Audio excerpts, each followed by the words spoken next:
Okay, so you know that whole thing of going from just dating around to being like in a serious relationship, it Yeah. can be kind of scary.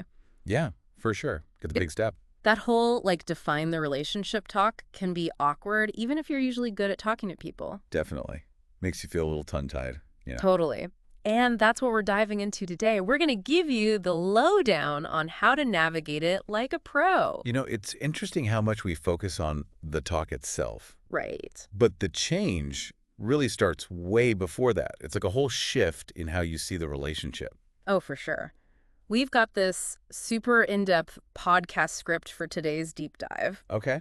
And it really got me thinking about casual dating. It's kind of like trying on different shoes, seeing what fits. hmm But commitment, that's like deciding to build a house together. I love that analogy. That's a good one. Right. And one of the biggest differences is the level of, well, commitment, Yeah. which is more than just loyalty, really. It's about really investing emotionally, working as a team, building a future, like Yeah. shifting from me to we. Totally. And that definitely changes things up, right? You're not just enjoying the moment anymore. You're making decisions that affect your future together. Exactly. So it's super important to make sure both people are ready for that kind of shift. Oh, yeah, for sure.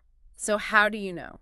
Well, this script we have points out 5 signs you're on the same page and ready to move towards, well, healthy commitment. Okay, I'm ready. Lay 'em on me. Let's decode this whole relationship thing. All right. So the first sign is something we already touched on, Okay. that shared vision of the future.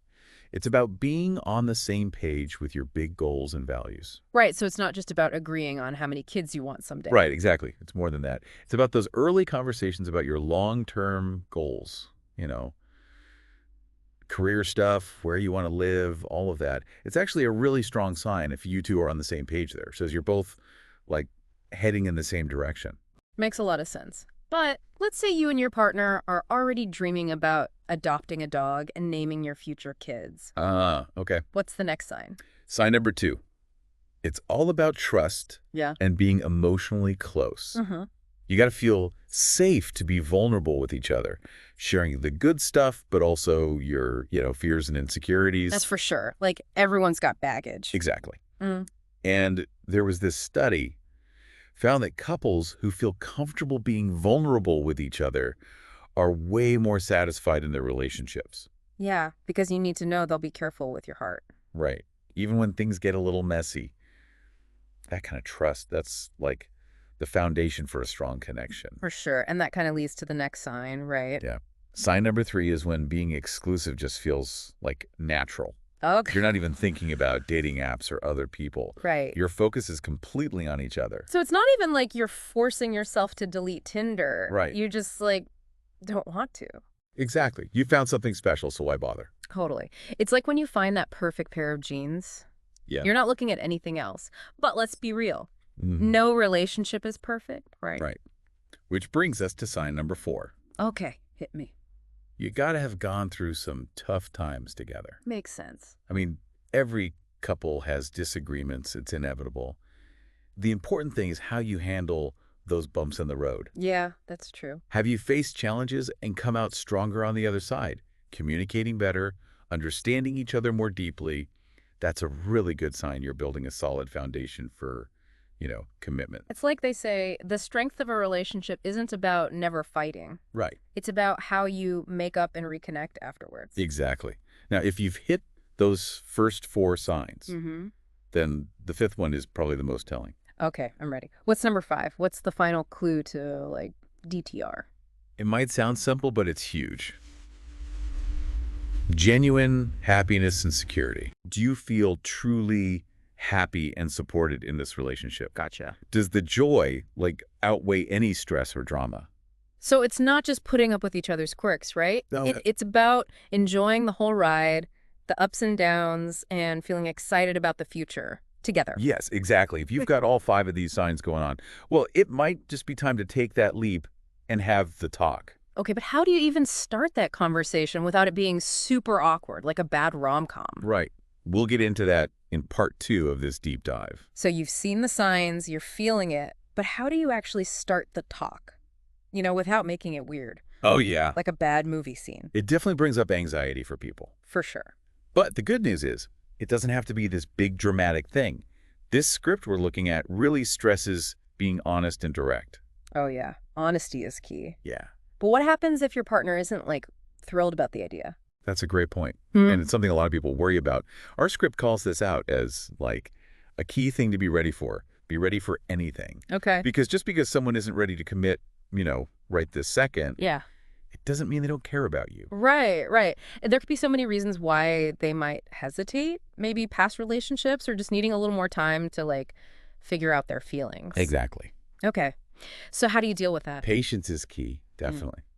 Don't pressure them. Make them feel like they have to give you a certain answer right then and there. No ultimatums. No ultimatums. No guilt trips. Got it. Speaking of, I'm curious about the whole timing thing. Mm-hmm. The script talks a lot about respecting boundaries and like not rushing things, Yeah. which makes sense. I mean, not every relationship moves at the same Oh, speed. for sure. Some people are ready to jump in after a few weeks. Others need way more time, even months. Yeah, that's so true. And I think a lot of drama can be avoided just by acknowledging that. There's no right timeline. What matters is that you're both comfortable and it feels right for both of you. So, like, how do you even start that conversation? Any magic words to make it all smooth sailing? Well, there's no magic spell, unfortunately. But the script gives this really helpful phrase that I think gets the point across. You could say something like, I've really loved spending time with you, and I feel like we have something really special. I'd love for us to take the next step and be exclusive. Ooh, that's good. It's clear, straightforward. Yeah. But defining their relationship goes beyond just being exclusive, It right? totally does. And it's another really important tip from the script. Yeah. Actually talking about what commitment means to both of you. Because it's not just about deleting your dating apps and changing your Facebook status. Right. It's about talking about goals, what you expect, what being in a committed relationship really looks like, practically. Exactly. It's about like being on the same page about what you're both signing up for. What are your deal breakers? What are you willing to compromise on? Okay, so this all makes sense. You've given us the signs to look for and how to actually have the talk. But what about after that?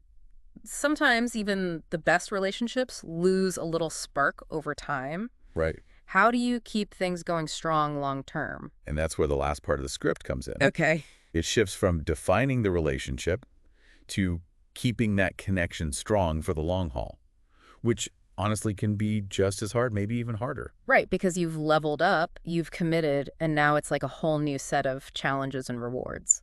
That's a great way to put it. And the script has some really interesting tips for navigating this new phase. So tell me, what's the secret to keeping that love alive? All right, give it to me. What are the like golden rules for keeping that commitment strong, making it last? Okay, well, the first tip the script talks about might seem obvious, Oh, but it's something people forget easily, especially once you're past that, like, honeymoon stage. right, right. It's all about keeping those lines of communication open, even when it's hard. Oh, yeah, I can see that. In the beginning, you're both trying so hard. Communication is easy. Exactly. But once you get comfy, it's easy to slip into routines Yeah. and kind of take that communication for granted. Yeah, and that's when little things start to build up. Those annoyances, those unspoken feelings, and it can turn into bigger issues later on. Right. Makes sense. The script really stresses having those check-ins, regular ones, Okay. expressing how you feel, talking about things that bother you before they blow up. So it's like a state of the union for your relationship, Yeah, that's a great way to put it. making sure you're both on the same page and feeling heard. Exactly. And remember, communication goes both ways. It's not just about you talking, it's about really listening to your partner, understanding where they're coming from. Active listening. Got it. So what else? What's the next tip to keep that relationship spark going? This one's one of my favorites, actually. Keep dating each other. Wait, really? Even after you're like officially together? Yeah. I thought that was the whole point of being committed. You don't have to do the whole awkward first date thing anymore. I know what you mean. Those can be rough. Right. Trying to decide what to wear, worrying about what to order. But when I say keep dating, I mean make time for each other. Okay, I see. Plan special things, just the two of you. Gotcha. Romantic dinners, weekend trips, trying new things, or even a simple walk in the park. So even if you're happy just like chilling at home in sweatpants and watching movies, Right? it's still good to put in the effort for those special moments. Exactly. Life gets crazy busy, and it's easy to let those things slide. But those dates, even if it's just coffee or a picnic, they make a huge difference. They help you stay connected. Okay, I'm sold on the date night idea. But it's like you said before, relationships are about going from me to we. But do you still get to be like your own person?